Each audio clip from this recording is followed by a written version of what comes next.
అల్లాన్ని పచ్చడిలాగా గానీ, చట్నీలాగా గానీ తీసుకుంటే మనకి అరుగుదల బావుంటుంది. ఆకలి కూడా ఏస్తుంది. ఇమ్యూనిటీ కూడా పెరుగుతుంది.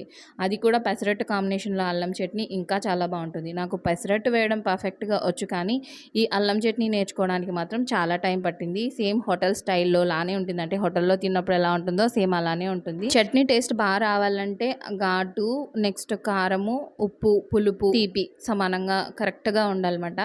ఆయిల్ వేసిన తర్వాత బాండీలో హీట్ అయిన తర్వాత 2 స్పూన్లు మినపప్పు, కొంచెం అల్లాన్ని సన్నగా స్లైసెస్ లాగా కట్ చేసి వేసుకోవాలి. 4 వెల్లుల్లి రెబ్బలు వేసి బాగా దోరగా వేయించుకోవాలి. అల్లం నేను 50 గ్రాములు తీసుకున్నాను. ఎండుమిర్చి 10 వరకు తీసుకున్నాను. అవి కూడా వేసి వేయించి చింతపండుని మనం నిమ్మకాయ సైజ్ అంతా తీసుకుని అది కూడా వేయించాక నీళ్ళు వేసి ఉడికించుకోవాలి. తర్వాత కొంచెం బెల్లము, సాల్ట్ వేసి మనకి దగ్గరగా పాకంలాగా పడిన తర్వాత చల్లారాక మిక్సీ పట్టుకోవాలి. వేడి నీళ్ళు వేసుకుంటే కనుక మనకి 4 రోజులు నిల్వ ఉంటుంది.